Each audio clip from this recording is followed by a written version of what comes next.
ये भगवत कृपा का स्वरूप है कि हमारा अंतिम जन्म है। क्या? भगवत कृपा से, भारी सुकृतों की कृपा से जब हमारा आखिरी जन्म होता है, ये निश्चित हो जाता है कि अब इसका इस जन्म में कल्याण होगा, तो उसे साधु संग की प्राप्ति होती है।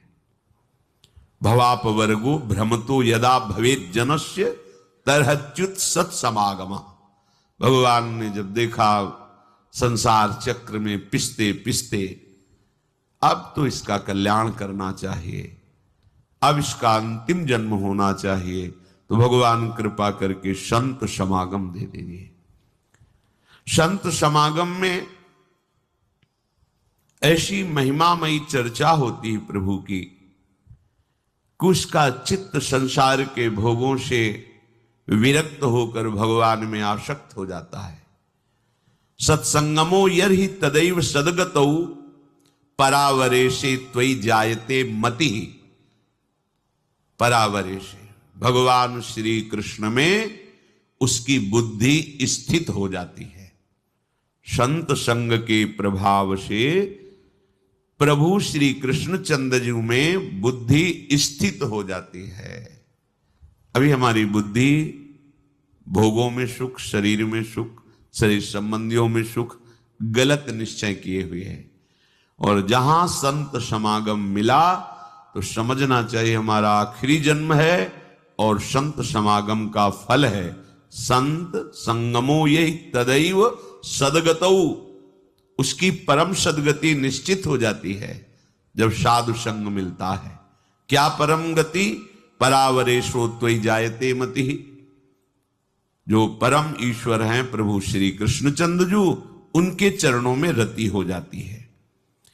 दया में प्रभु कितनी अपार कृपा की आपके ऊपर। मनुष्य शरीर, साधु समागम श्रीधाम वृंदावन में दुर्लभ बात है।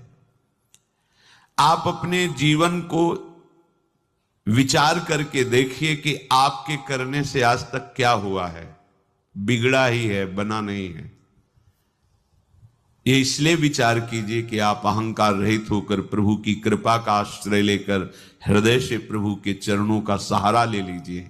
बच जाओगे, दुख से बच जाओगे। कोई तुम्हारा मित्र नहीं है, यहां कोई तुम्हें सहयोग देने वाला नहीं। मान लीजिए आप लोग भ्रमित हैं, इसलिए आपको लगता है आपके कोई दोस्त हैं, कोई आपके सहयोगी हैं, कोई आपके संरक्षक हैं। बिल्कुल नहीं। बाहरी सब कुछ हो सकता है, आंतरिक रक्षा करने वाला केवल श्री कृष्ण है, दूसरा नहीं है। सच्ची मानिए उन पर बड़ी कृपा है जिनको पग पर धोखा मिलता है, प्रतिकूलता मिलती है, तो उनको असलियत समझ में आ जाती है।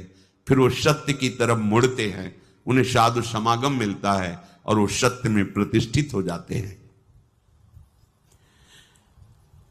आज से हमें समझना चाहिए कि भगवत कृपा पात्र हैं। अब हमारी दुर्गति नहीं हो सकती, क्योंकि प्रभु की कृपा किसी निमित्त को लेकर के नहीं हुई है, अहेतुकी कृपा है। तो अब हमारे कल्याण में कोई संशय नहीं। सच्ची मानिए, ये विश्वास करोगे तो हो जाएगा। विश्वास करो, ये जादू की बात है। मेरा कहां कल्याण होगा, मैं तो गृहस्थ हूं, मैं विषयों में फंसा हूं, मैं दुर्गति पक्की है। नहीं नहीं, कुछ भी हो, मेरे में सामर्थ्य तो नहीं, मैं तो अधम हूं, नीच हूं, पर मेरे प्रभु बड़े कृपालु हैं। मेरा निश्चित इस जन्म में कल्याण हो जाएगा, पक्का हो जाएगा। आप विश्वास कीजिए। आप हर समय अपने भाग्य को सराहिए। मैं प्रभु का शरणागत हूं, अहो भाग्य मेरे, प्रभु ने मुझे स्वीकार कर लिया। अगर स्वीकार किया ना होता तो मुझे साधु संग न मिलता। जो प्रभु मोहि अनुग्रह कीन्हा, तो तुम आई दर्श हठ दीन्हा। देखो, प्रभु ने मेरे पर कृपा की ना, तो हे महाभागवत हनुमान जी, आप अपनी तरफ से आकर मुझे दर्शन दिए ना। अब मोहि भाव भरोसा हनुमंता, बिनु हरि कृपा मिले नहीं संता। आज मुझे भरोसा हो गया कि हरि की हमारे ऊपर कृपा है, क्योंकि कृपा ना होती तो आप मुझे दर्शन न देते। आपके समीप हमें भगवत चर्चा करने का सौभाग्य, सुनने का सौभाग्य न मिलता।